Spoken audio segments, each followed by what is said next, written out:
said, now I want everyone to stand up, kind of like all these folks are doing. Hey, I get to follow The Economist, you know. So he asked them to stand up and stretch your hands as high as you can. And everybody stretches their hands as high as they can, and the president says, okay, just stretch a little bit farther for me. And everybody stretches just a little bit farther. He asks everybody to sit down, and then he apologizes. He says, you know, that was unreasonable. It was unreasonable for me to ask you to do more than you just told me you could do. You told me all you could do, and you were doing it, and then I asked you to do a little bit more, and that was unreasonable. Well, in the next few minutes, I want to talk about being unreasonable. I believe the future of this state is unreasonable.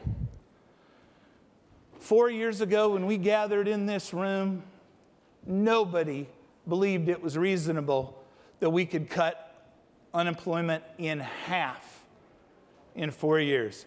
It was unreasonable to imagine that. Is there anybody who believed that? Is there anybody who thought that was going to happen? What we know today is that the greatest force for change is a job. What's changed the state of Michigan, what's changing America is jobs. But according to Gallup, and Jim Clifton stood on this very stage just a couple of years ago, chairman of Gallup, and shared with us that of the 7 billion people on this planet, 3 billion of them define the greatest force in their life. The number one thing that they're worried about, that they're concerned about, is a job. They're more concerned about a job than they are food, than they are of shelter, than they are of the safety of their children, than they are of war, than they are of disease, than they are of health care. 3 billion people. Now, the problem with that is there's only 1.2 billion jobs on the planet.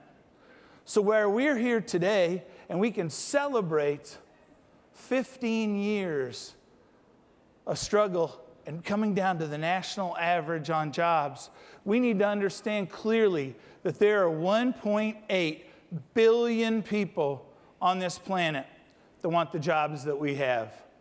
Now, what's our strategic advantage of making sure we keep those? At Southwest Michigan First, we began to look at that 2 years ago. We represent 7 counties in the southwest corner of the state. We believe education and talent is the key to that. But we're a bunch of business people. We're a bunch of people who bought into the rhetoric of who's to blame. We're spending too much money per child, or we're not spending enough money per child. If we just test 3rd graders, we'll be fine. If we're just math proficient in 4th grade, we'll be fine. If we just fund pre-K, we'll be fine. So we formed a blue ribbon panel. We had 3 university presidents on it, 3 superintendents of schools, 3 ISD superintendents, 3 classroom educators, 3 pre-K educators, and a room full of business leaders. We hired the best minds in the country to bring data to us, to bring presentations on what the best processes were. And what we discovered in that was that, in fact, they were all correct. But there was one thing above all others that mattered. The quality of an education system cannot exceed the quality of its teachers. Organization after organization, we went and looked at exemplary schools across the country. We clearly found it's the quality of the teacher that matters above all else. All those other programs are critically important, and they're important in different ways. But this data from McKinsey best shows it for us, and I know it's a bit of an eye chart for those in the back, and so I'll read it a little bit. If we take a child at age 8, she's in the 50th percentile. If that child has a good, engaged, productive teacher, in 3 years, we can expect that child to rise to the 90th percentile. If that child has an unengaged, untalented teacher, a teacher who's just phoning it in, child's going to drop to the 37th percentile. Again, McKinsey data, you don't get much straight shooters than these guys. You know, this is important stuff, but it's not just theoretical. You know, I know about an engaged teacher. So some of you that know me in this room know that I grew up in abject poverty. My mother was 14 when I was born. My father, 15. Neither of my parents got out of the 8th grade. My father died when I was 4 years old because he was illiterate. He couldn't read the sign that said, "Don't do this." Because he couldn't read that sign, he died that day at work. And like most stories, I struggled. And it wasn't until the 2nd grade in Mrs. Name's class that an engaged teacher changed my life. I can remember being asked to stay in from recess, which, by the way, was not that uncommon for me. And set me down at a table, and she said, "You don't know your alphabet, and you can't read, and everybody else in the class can. But if you'll stay in at recess, and you'll promise to do the homework, by the end of the year, you'll read. You'll be like everybody else." And for the next year, Nancy Names stayed in from recess. And I don't know about you, I've never been a 2nd grade teacher, but I'll bet you recess was invented by 2nd grade teachers. She sat in that, she read to me, she taught me to read, she taught me my alphabet. But like a lot of poor kids, the rent comes due, there's no money to pay it, and you got to move to the next place. So my mom came into the school, like happened every year of my life, said, "It's time to go." And Nancy Names squatted down in front of me, said, "You're a reader. Read all you can, whenever you can, however you can. Someday I'll go to college." Ladies and gentlemen, that's what an engaged teacher looks like. And doesn't every child in our state deserve it?